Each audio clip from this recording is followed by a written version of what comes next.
Bien.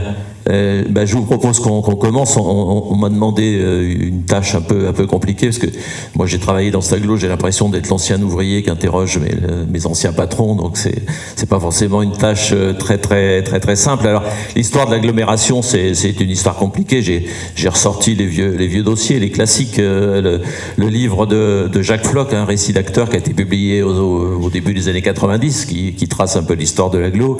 Et puis si vous êtes intéressé par l'histoire du territoire, il y a l'excellente fresque qui a été réalisée par Laurent à partir des archives de l'INA, qui retrace extrêmement bien tout ce qui s'est passé dans ce territoire et ses institutions.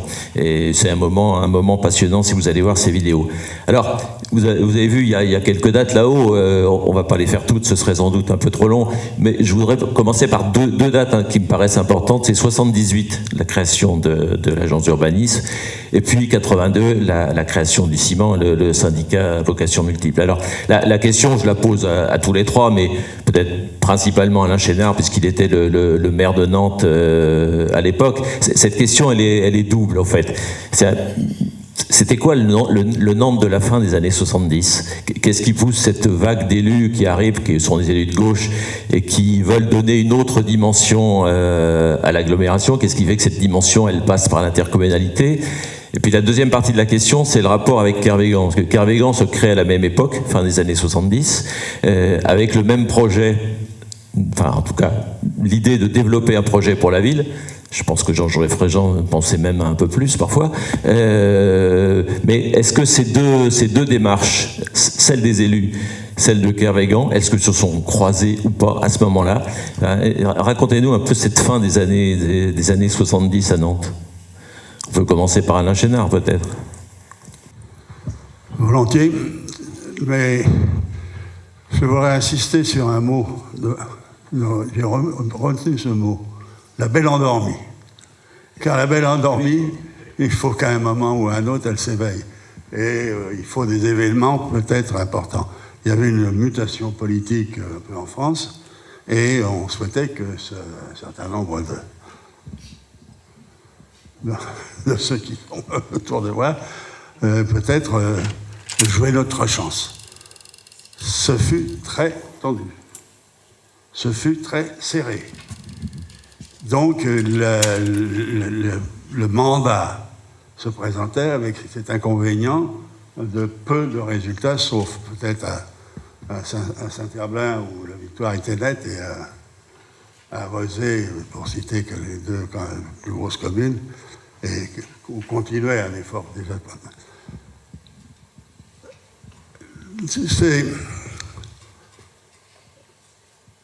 comment faire avec un service municipal que je connaissais bien, puisque j'avais fait déjà deux mandats avec des mandats beaucoup plus modestes.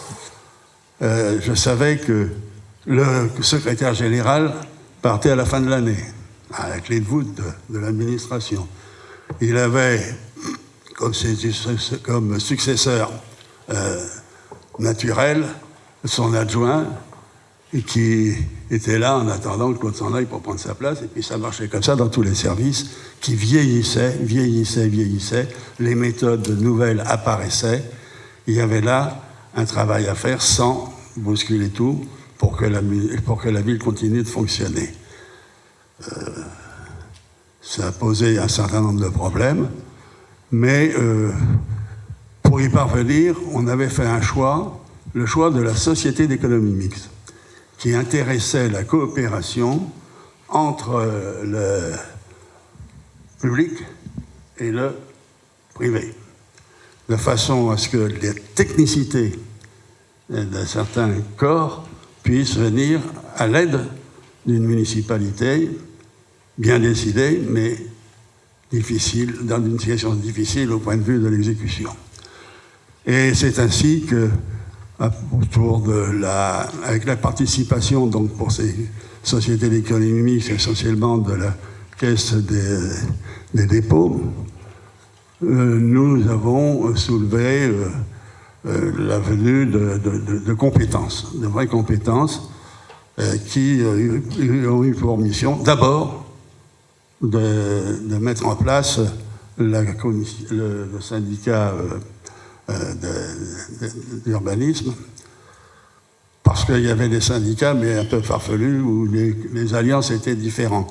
Il fallait que tout ça soit réuni en une seule.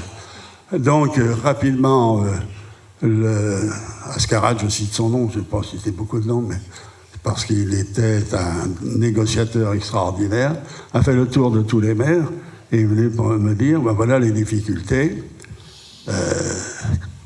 Il y a les municipalités de droite qui ne souhaitent pas siéger avec des communistes.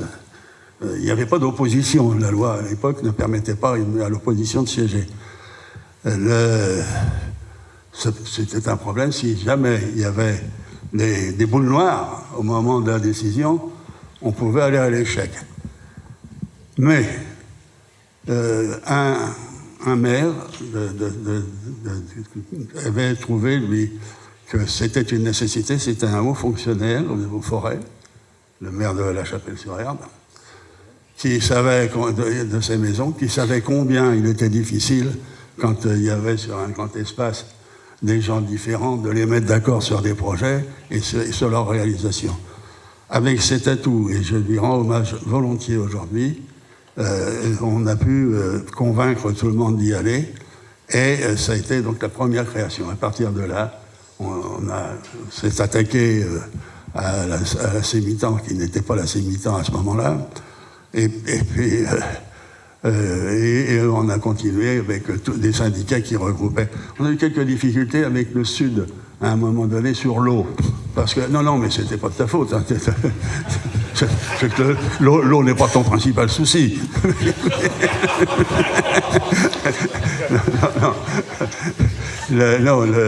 Le problème était qu'il y avait preniez l'eau à un autre endroit que le reste de Nantes, qui avait alors là un service municipal très performant en plus.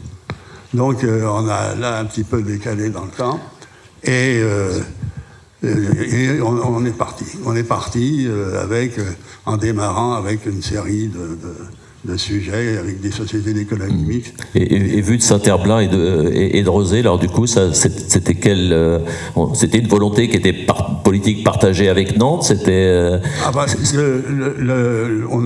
Le Sud ne surveillait pas le Nord. Et inversement. Saint-Herblain ne regardait pas encore Nantes. Non, il n'y a pas eu de problème de ce côté-là. Nous marchions vraiment ensemble, sinon on ne serait pas arrivés. Et donc, on a démarré, et à partir de ça, on a pu sortir un dossier, qui était le dossier du tram. Et ça, c'était une sacrée affaire, parce que, prenons un autre mot, après la Belle Endormie, le tramway, c'était le danger, quoi. Je ne sais plus comment on appelait ça maintenant. Le péril jaune, voilà, le péril jaune. Un mot peut-être sur l'agence d'urbanisme que Jacques Floch, vous avez présidé à partir de 1989, de montrer un peu l'importance de cet outil dans la construction de l'agglo. Oui, non, mais surtout, il faut revenir un peu à l'origine. Dès le début des années 70, naissait dans l'agglomération nantaise, dans différentes communes, l'idée qu'il fallait avoir un travail en commun sur un certain nombre de sujets. D'autant plus que des échéances arrivaient, la fin du contrat avec la CNTC, c'est-à-dire la Compagnie nantaise des transports en commun, qui était une émanation du groupe Ampin, et qui avait un contrat de 100 ans. Donc le contrat se terminait, et il fallait réfléchir à ce que pourrait être la suite, puisque les transports en commun prenaient de plus en plus d'importance. Et c'est là que nos rencontres ont fait que, comme dit Alain Chénard, on a penché tout de suite sur l'idée d'avoir une société d'économie mixte pour pouvoir gérer, construire, aménager les transports en commun. Mais il n'y avait pas que ça. Dans notre idée, et mon prédécesseur à la mairie de Rezé, Alexandre Planchet, avait bien compris que sans une rencontre entre les collectivités locales de l'agglomération nantaise, aucune n'aurait la surface financière et technique pour pouvoir organiser de tels services. Il n'y avait pas que les transports en commun. On avait déjà dessiné le périphérique. on avait déjà dessiné ce que serait que le traitement des eaux usées, ce que serait que le traitement des déchets ménagers, et en même temps tout un nombre de services qui étaient liés dans nos communes à des rencontres avec d'autres communes. Il y avait des syndicats au Sud-Loire, il y avait des syndicats au Nord-Loire, tout ça était prêt pour une espèce de fusion des idées, et puis en même temps une fusion des modalités pour pouvoir travailler en commun. C'est vrai, on était un peu... Enfin, en ce qui me concerne, j'étais un peu innocent sur le sujet, en disant, on n'a qu'à y aller, et puis ça se passera bien. Non, ça ne se passe pas bien tout le temps. Il faut débattre, il faut commencer à construire, il faut se rencontrer, il faut se connaître pour pouvoir faire des opérations de cette importance. Ça a été une opération, entre autres, un certain nombre de candidats ou de futurs candidats aux élections municipales de 1977 se sont réunis pour bâtir un programme d'ensemble qui nous soit commun aux différentes communes. Et l'idée, tout de suite, est venue qu'il fallait une entité. L'idée est venue d'Alain Chénard, d'un syndicat intercommunal à vocation multiple, parce qu'on ne pouvait pas aller plus loin. La richesse de l'agglomération nantaise, c'est que nous avons progressé doucement, mais sûrement.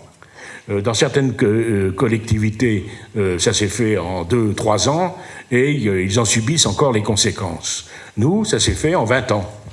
Et moi, je ne regrette pas du tout ces 20 années, parce que ça a obligé à un débat. Et puis, en plus de ça, il y a eu des alternances dans différentes communes. Et ces alternances obligent à repenser les solutions qu'on préconise, obligent à repenser les idées qu'on peut émettre sur tel ou tel sujet. C'est comme ça que ça s'est passé, que les personnalités qui ont géré ça étaient de tous bords. Certes, la gauche était majoritaire à l'époque, et c'est elle qui tenait le volant. Mais très rapidement, on a travaillé avec tout le monde. Vous pouvez rechercher dans les archives de Nantes Métropole, du district du ciment, vous trouverez difficilement des contradictions. Il y a eu une période difficile, la période où M. Choty est devenu maire de Nantes. Et lui, son idée, c'était que l'agglomération, c'était un deuxième sujet. Son principal sujet, c'était la ville de Nantes. Il n'avait pas saisi l'importance que pouvait prendre cette idée-là. Bon, mais il n'empêche qu'on a continué à travailler avec des difficultés, parce que je me souviens, administrateur de l'agence d'urbanisme, on avait vu nos crédits diminuer de moitié. Mais il n'empêche qu'il a fallu, de gré ou de force, si je puis dire, il a bien fallu continuer à travailler pour développer la Sémitan, développer le réseau. Bon, on ne voulait plus du tramway à ce moment-là, la deuxième ligne du tramway. Mais on a quand même fait, à cette période-là, la plateforme de la deuxième ligne. Ce qui veut dire qu'il y a toujours, avec le ciel, des beaux arrangements. Et les arrangements possibles. Et vu de Saint-Herblain, Jean-Marc Ayrault, cette fin des années 70, non ? Je rejoins ce que viennent de dire Jacques Floch et Alain Chénard. C'est-à-dire qu'il y a eu 2 étapes très importantes, à mon avis. De tournant, c'est 77 et après 89. Vous avez rappelé la situation économique qui était difficile, la fin de certaines industries, de la métallurgie, de l'agroalimentaire. Quand on regarde toutes les images des usines, des industries, le port aussi qui évoluait de plus en plus vers l'aval, ce qui était logique, mais en même temps c'était des ruptures vécues par la population, par les acteurs économiques qui nécessitaient des réponses politiques pour sortir d'une forme de déclin qui était vraiment en marche. Enfin, il faut se rappeler quand même que Nantes avait tendance à plonger. Nantes perdait des habitants. Les autres communes autour en avaient peut-être un peu gagné, mais globalement, on ne connaissait pas du tout la dynamique qu'on a connue les années suivantes. Donc, la première rupture, c'est ce que vous avez dit, c'est-à-dire qu'il y avait l'envie de changer, de sortir d'un contexte de conservatisme ambiant qui nous emmenait dans le mur, où il n'y a pas de décision audacieuse qui était prise, des retards considérables en matière d'aménagement et de développement. La plupart des grandes agglomérations françaises s'étaient dotées d'une communauté urbaine, et l'agglomération nantaise l'avait refusé, il faut quand même le rappeler. C'est-à-dire la majorité politique de l'époque l'avait refusé. Donc nous, quand nous arrivons, donc Nantes, Saint-Herblain-Rozay, on se dit maintenant, on arrive avec un projet, un programme commun, comme a dit Jacques Floch, et qu'il faut mettre en œuvre, et qui va se traduire très vite, au-delà de la décision de mettre en place des outils comme l'Oran, la Sémitan, ça a été rappelé, des choix politiques stratégiques très importants. Notamment la rupture avec le tout-voiture et la politique des pénétrantes, on le doit à ce tournant politique de 1977. C'était pas évident. Mais les schémas qui étaient prévus d'ailleurs par l'État et pas vraiment par les collectivités locales prévoyaient les autoroutes urbaines. Donc on a rompu avec tout ça. Et on a réussi à créer du consensus politique, même si c'était difficile, c'était plus difficile encore qu'aujourd'hui sur cette question du tout-voiture. Et après, il y a le lancement du projet de tramway qui va s'inscrire dans une politique globale des déplacements, et puis la volonté aussi de se doter d'un outil qui sera un outil de gestion d'un projet d'agglomération. Alors c'est là qu'on voit les difficultés politiques, parce qu'effectivement, Alain Chénard nous a proposé un syndicat intercommunal à vocation multiple, sans fiscalité propre. C'est-à-dire que chaque année, au moment de créer le budget de cette agglomération, chaque conseil municipal, membre de l'agglomération, votait une contribution, une subvention. Donc c'était assez faible en termes de leadership politique, et en termes d'outils d'action, c'était pas du tout à la hauteur d'une grande agglomération. Mais ça a été une première étape, et qui a fait effectivement évoluer les esprits. Après, les alternantes politiques ont parfois du bon, mais parfois elles ont du mauvais. C'est-à-dire qu'il y a eu une période, un peu de gel, on peut le dire, entre 1983 et 1989, en tout cas au niveau de l'agglomération. Ça ne veut pas dire qu'il ne se passait rien, mais malgré tout, il y a eu un frein. Et il s'est passé un événement économique qui a été rappelé par Jacques Crochet, mais qui était déjà en mouvement, c'était la fin des chantiers navals. Mais la fin des chantiers navals effective, c'est bien 1987. Le Bougainville, le dernier bateau qui est lancé dans le port de Nantes, et c'était une rupture historique, parce qu'on avait toujours eu les chantiers navals depuis plusieurs siècles à Nantes. Et donc, dans l'imaginaire nantais, c'était quelque chose de douloureux. Et c'est là que il y a eu un changement politique. Moi, j'arrive à la mairie à ce moment-là. Hein. On était ensemble, encore, avec Jacques Floch et Alain Chénard, avec des responsabilités différentes. Alain Chénard est devenu président de la Sémitan, donc on a poursuivi notre politique ambitieuse de transport. Mais là, on a effectivement réussi, avec ce choc de la fermeture des chantiers, à créer aussi une dynamique politique dans la société. Et je reviens à votre question tout à l'heure, c'est quel a été le rôle, en quelque sorte, de la société civile, qu'a été le rôle du monde économique, du monde syndical. Et donc, on avait l'intuition, et ensuite on l'a mis en œuvre, qu'il était nécessaire de créer des alliances, et que des think tanks comme le Club Kervégan, et la rencontre que j'ai pu avoir à ce moment-là avec Jean-Joseph Régent, mais aussi avec les présidents des chambres consulaires, qui se sont elles-mêmes réorganisées, on s'est dit, bon, on va retrousser nos manches. On ne va pas être dans la plainte uniquement en disant l'État n'a qu'à nous aider parce que les chantiers doivent rester. On s'est dit, on va reprendre les choses à la base et on va foncer. Et on va s'inscrire dans une ambition beaucoup plus globale qui est de sortir simplement des études, mais d'en mettre en œuvre un projet mobilisateur, c'est de faire de Nantes, avec son allié Saint-Nazaire, plutôt que de continuer à se regarder en chien de faïence comme un des concurrents avec Saint-Nazaire, une métropole, et qui est devenue ce que nous sommes devenus aujourd'hui. C'est-à-dire que ça commence vraiment là. Le tournant est là. Et il y a consensus politique et économique, au-delà des clivages politiques. Ça, c'est vraiment important. Et c'est là qu'on va réussir à faire évoluer nos outils. Vous avez rappelé les dates, là. Mais on va passer d'un CIVOM au district. Mais je peux vous dire, même le district, c'était difficile. Parce qu'il y avait de la résistance, il y avait des conservatismes.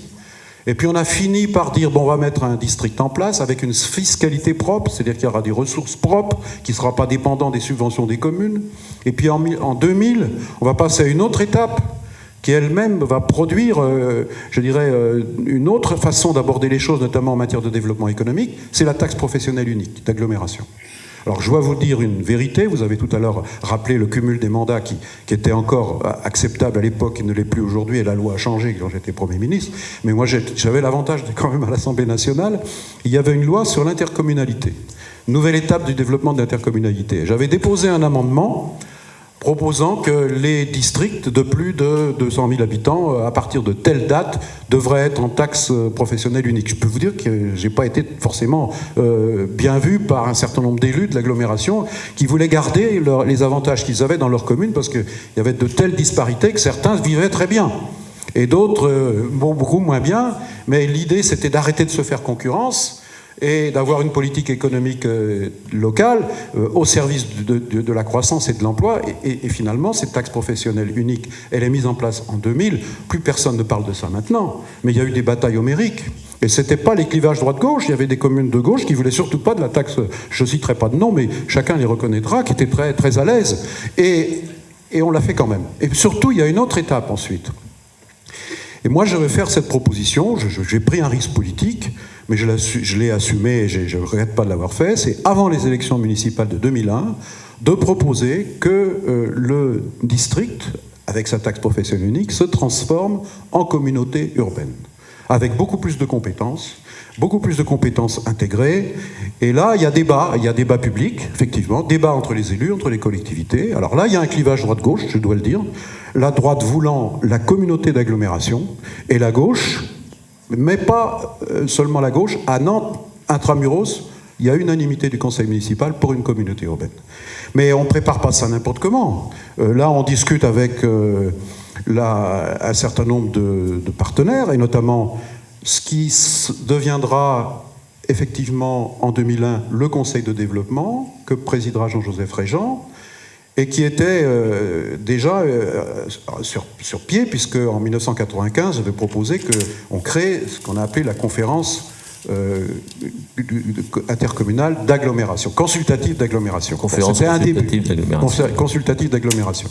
Donc on n'était pas en retard par rapport à la démocratie participative, et ça va nous aider formidablement, avec l'appui du monde économique, globalement du monde syndical, pour se doter d'un outil beaucoup plus efficace, beaucoup plus performant, la communauté urbaine, et qu'on va précéder de visites qu'on va faire à Lyon, où Raymond Barre nous reçoit, donc de droite, et on est reçu également à Lille, un socialiste, Pierre Mauroy, et qui nous explique chacun, en ayant associé à la rencontre des maires non seulement de la ville-centre, mais aussi des maires de communes importantes et des petites communes, et tous plaident en direction de la délégation, qui est pluraliste, pour la communauté urbaine, qui nous explique ce que ça a pu produire. Et donc, avant les élections municipales, moi je propose que les communes de l'agglomération en district votent le passage à la communauté urbaine. Donc il y a un vote, je l'ai dit, les clivages politiques, mais c'est largement approuvé. Et on va créer au 1er janvier 2001 la communauté urbaine de Nantes. Et les électeurs qui savaient en connaissance de cause aux élections municipales qu'il y aurait la communauté urbaine, ils savaient qu'il y avait eu un débat autour de la communauté d'agglomération et ils ne nous ont pas sanctionnés puisqu'on est réélus. Donc on a pris ce risque politique, mais je considérais aussi que d'un point de vue démocratique, c'était important qu'on le fasse avant les élections pour que les citoyens puissent dire oui ou non à ce que nous avions envisagé. Donc ça a été fait. Et très vite, on va développer un modèle assez original de communauté urbaine, qui est devenu aujourd'hui la métropole, puisqu'on va mettre en place une conférence des maires, on va mettre à côté du conseil de développement dont j'ai parlé déjà, et puis il y aura également quelque chose qui nous a été, qui vient de l'expérience, pour mettre en place, pour maintenir un lien de proximité avec la population et les quartiers, des communes et des quartiers, on met en place ce qu'on appelle les pôles de proximité. Donc on est les premiers en France à avoir dans une communauté urbaine, mais là on a un peu tiré le leçon du passé, les pôles de proximité. Donc c'est avec ça qu'on vit maintenant. Bon, je vais passer toutes les étapes qui ont suivi, il y a notamment la mutualisation des services, et il y a la direction générale mutualisée, il y a énormément de choses qui ont été faites. Mais on va changer de catégorie, on change de braquet, et on a un outil qui est beaucoup plus efficace au service d'un projet et de développement. Et c'est là qu'on voit que la décision de 1978 de créer l'agence d'urbanisme, Laurent, nous aura été extrêmement utile, parce qu'une agence, c'est fait aussi pour faire des études prospectives, d'aider les élus à faire des choix entre différents scénarios et des stratégies d'avenir. Et donc à partir de là, effectivement, beaucoup de choses vont pouvoir être possibles, et c'est pour ça qu'on a ensuite créé le premier plan de déplacement urbain, que nous avons voté le premier plan local de l'habitat, et sans parler évidemment de toutes les stratégies qui sont maintenant beaucoup plus en vigueur, qui sont celles de la transition énergétique. Et puis voilà, bon, je ne vais pas faire le descriptif de tout ce qui a pu être fait, mais entre la période de démarrage, c'est-à-dire 77, puis 89, l'autre étape, on est sorti d'une crise de leadership et on est en fait sorti d'une crise de confiance. Et ça, c'est fondamental, c'est-à-dire que les acteurs de la société, même s'il y a des problèmes, même s'il y a des difficultés, même s'il faut les surmonter, se sont dit, mais on a des capacités, on peut réussir. Et on avait en 1989, l'année où j'étais élu, 2 points de plus de chômage que la moyenne nationale. Aujourd'hui, on est nettement en dessous de 2 points, enfin en dessous. Donc c'est dire le progrès qui doit bénéficier à tous. Et un dernier mot, mais là je vais peut-être anticiper d'autres questions, parce qu'on a des débats sur les métropoles, est-ce que les métropoles écrasent leur environnement? Moi je regarde des chiffres qui nous sont fournis par Laurent, c'est très intéressant, que ce soit en termes d'habitat, que ce soit en termes de démographie, que ce soit en termes d'habitat, que ce soit en termes d'emploi, ce qu'on appelle le périurbain profite aussi de cette dynamique. Et le périurbain, pas seulement limité à l'aire urbaine de 114 communes et de 930 000 habitants, mais même tout le département de Loire-Atlantique et même autour, le Maine-et-Loire et la Vendée et une partie du Morbihan bénéficient de cette dynamique. Et on le voit très très nettement dans les chiffres, et donc c'est tout à fait intéressant. Donc voilà, peut-être qu'il faut s'interroger sur ce qu'il faut faire après, maintenant, pour mieux maîtriser tout ça et partager cette dynamique avec tous. Mais en tout cas, je suis convaincu, avec l'expérience et pour avoir maintenant une vision, disons, d'ensemble, notamment à l'échelle du pays, que les régions, les territoires qui n'ont pas de métropole dynamique, organisés et animés, sont des territoires qui souffrent plus que les autres. Alors on va pas citer de région, mais on pourrait prendre aussi une métropole dont j'ai préconisé la création, qui est la métropole de Marseille-Provence, et qui a bien du mal à se développer parce qu'il y a des problèmes politiques propres, et vous les connaissez à Marseille en particulier, mais ce sont des territoires qui ont un potentiel considérable.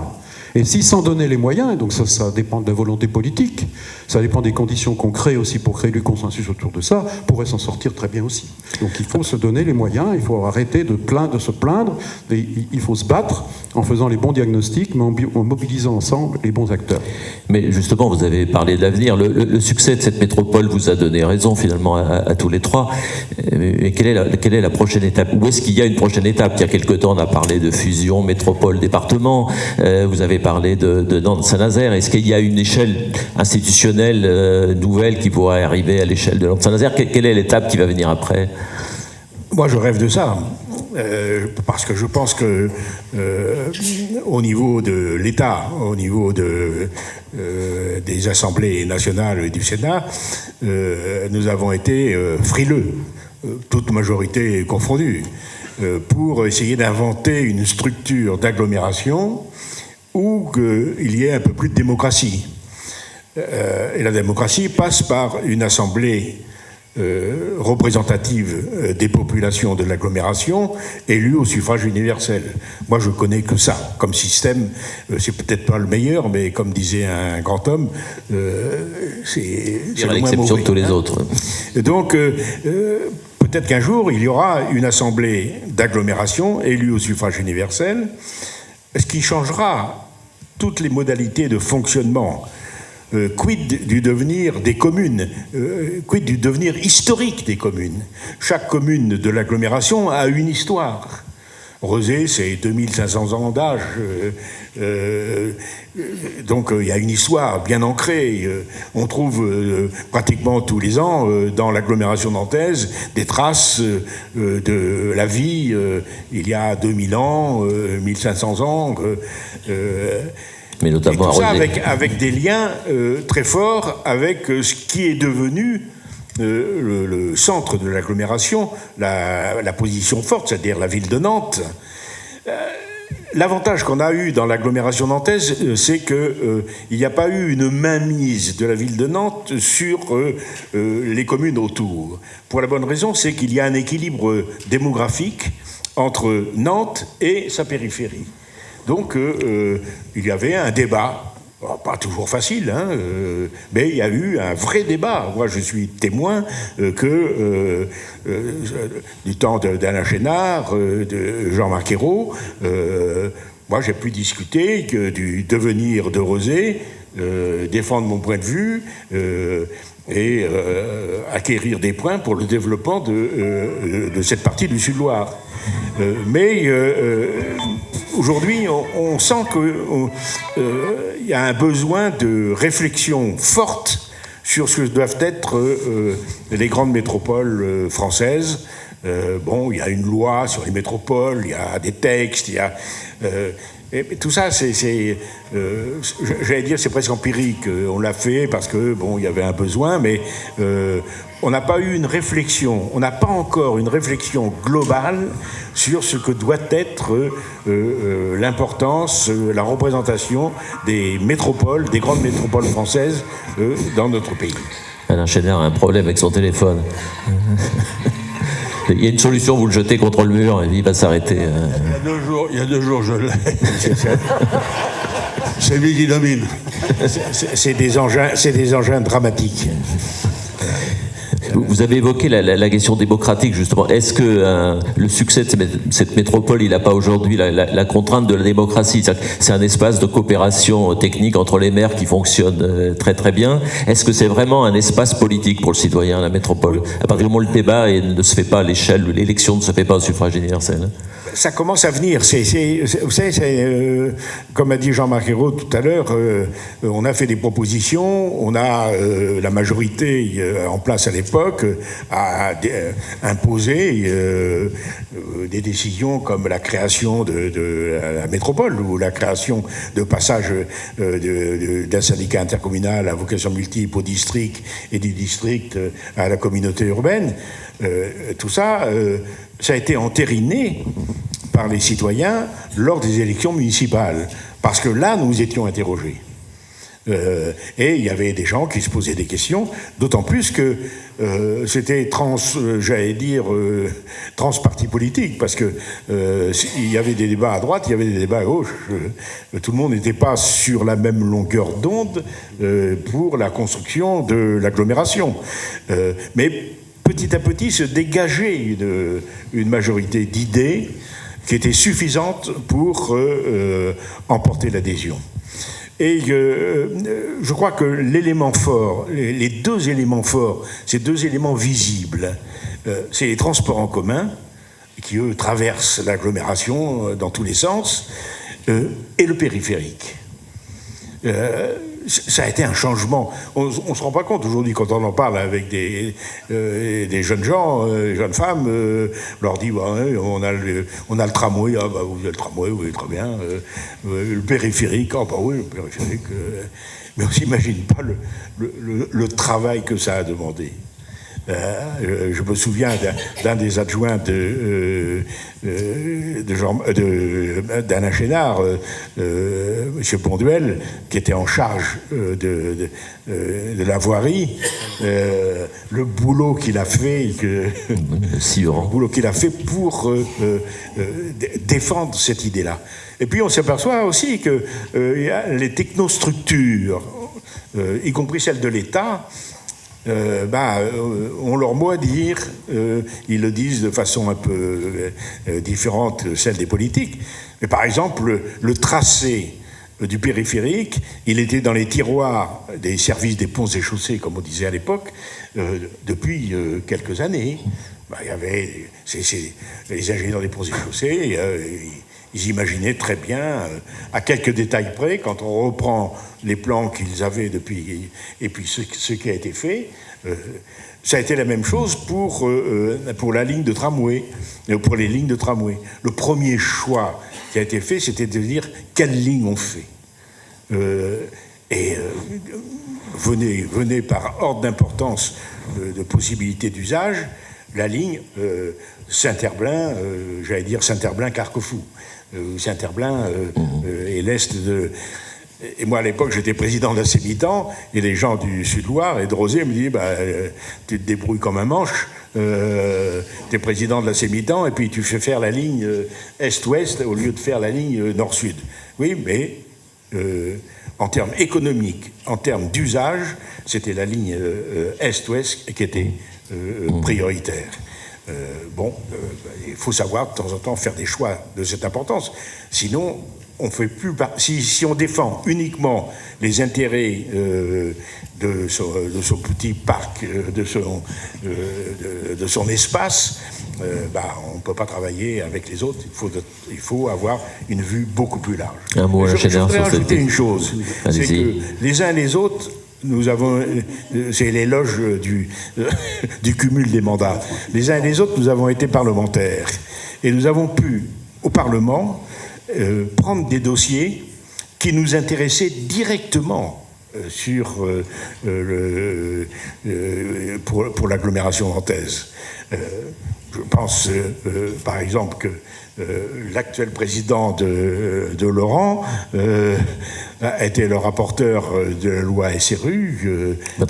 Les autres, nous nous sommes débrouillés pour être rapporteurs de lois qui nous importaient.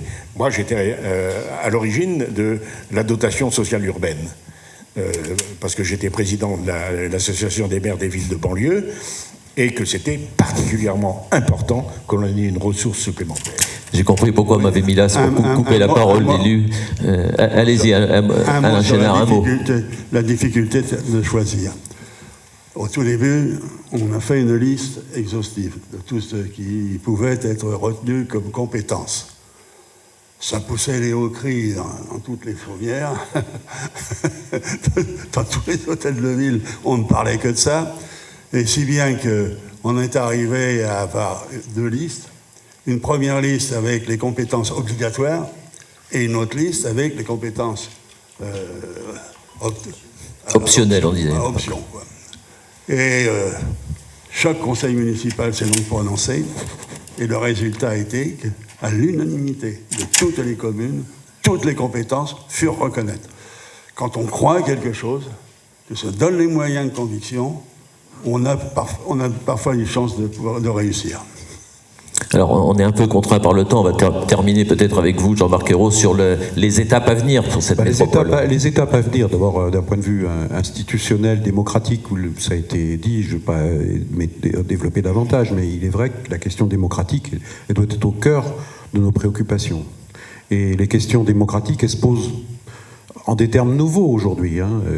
On n'a pas été en retard, on a mis en place des conseils consultatifs, des conseils de développement, des conseils de quartier. Là, on voit bien que toutes les réflexions actuelles sur la question de la démocratie représentative montrent qu'il faut sans doute inventer encore des réponses nouvelles et complémentaires. Et donc pas se contenter de tout ce qui a été fait jusqu'à présent. Par contre, il y a un point qui me paraît quand même essentiel, qui pour l'instant n'est pas programmé dans les projets de loi, c'est est-ce que les métropoles, notamment les grandes agglomérations françaises, vont être élus au suffrage universel. C'est une question importante, parce qu'il y a certes les conseils municipaux, où ont lieu les débats, y compris les débats sur des questions d'agglomération, c'est possible, mais en même temps, compte tenu des transferts de compétences qui sont intervenus, qui sont gérés maintenant au niveau de la métropole, dans tous les domaines, y compris culturels et sportifs, les grands équipements, je pense que la question du suffrage universel est vraiment une question importante. Et si on veut que les citoyens aient le sentiment que quand ils élisent leurs élus,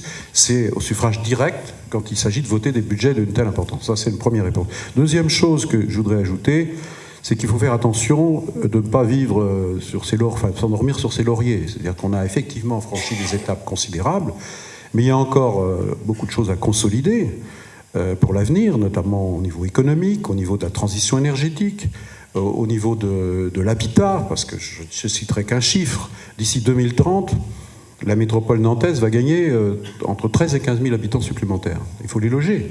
Et si on ne construit pas assez de logements, si on ne diversifie pas l'offre de logement, si en même temps on ne continue pas de développer l'offre de déplacement, à partir du moment où, si on veut préserver une qualité de vie, ça ne peut pas être non plus le règne de la voiture, même s'il y a eu beaucoup d'efforts qui ont déjà été faits, il faut régler cette question, qui a aussi des conséquences sociales, le prix du logement. Donc ce sont des grands défis.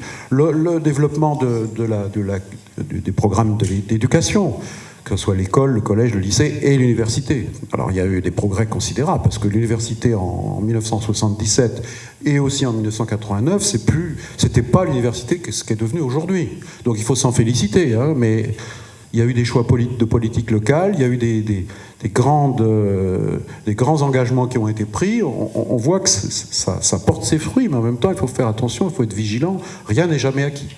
Et donc ces questions, il faut continuer à les poser à la bonne échelle, c'est-à-dire à la fois l'échelle de la proximité, du quartier, et notamment des quartiers les plus populaires, là où il y a davantage de chômage et de pauvreté, et puis à l'échelle également de ce qu'on appelle la métropole Nantes-Saint-Nazaire. Il faut garder ce niveau-là et pas revenir en arrière.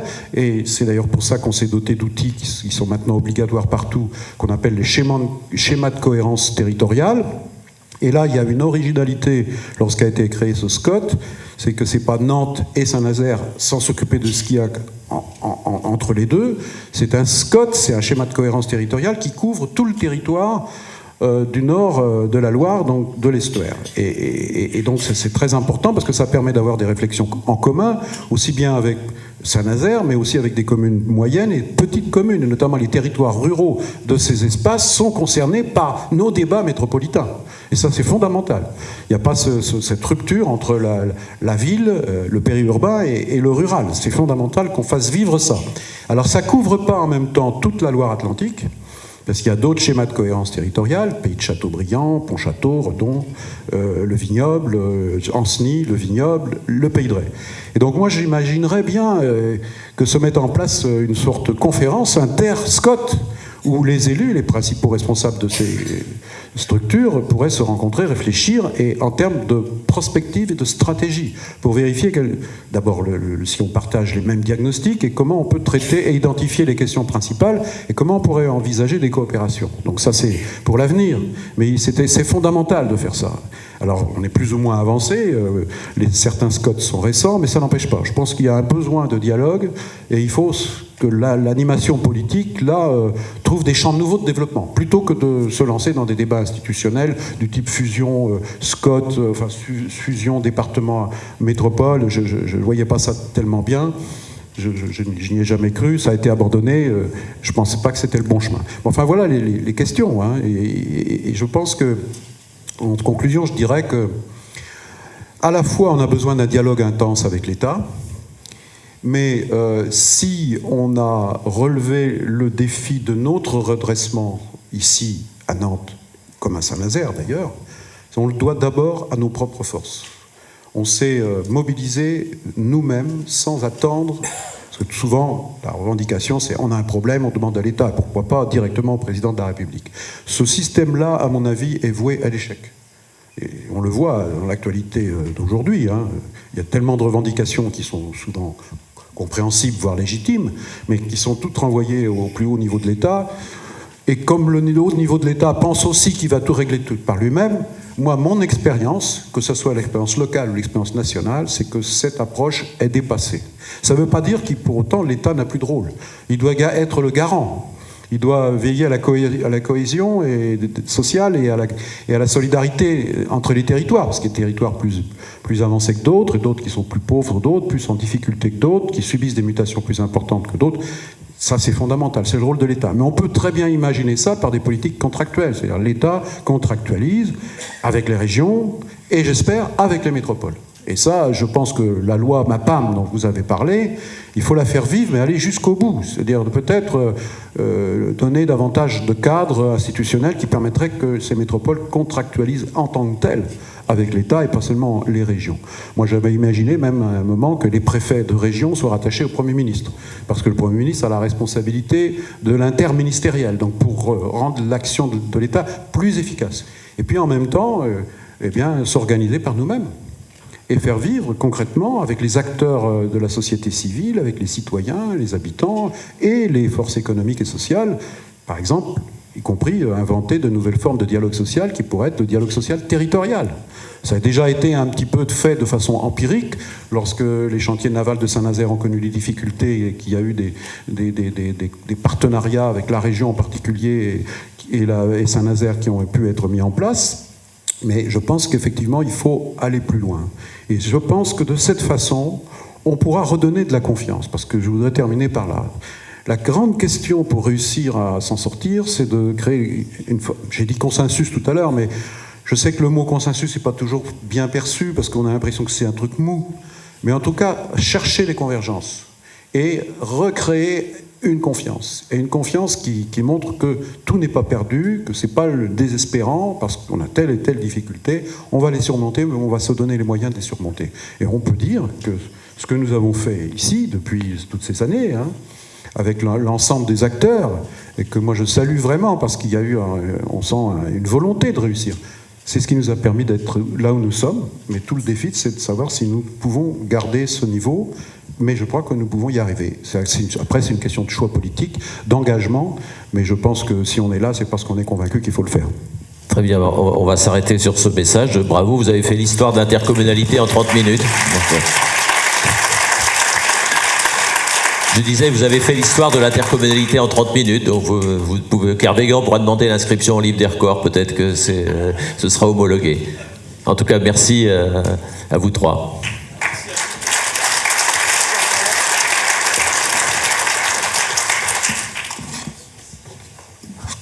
Un grand merci à notre animateur qui ne savait pas à quoi il s'attendait en venant et qui nous a fait une belle prestation. Merci Gabriel.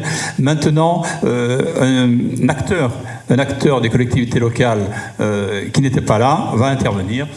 Je t'en prie.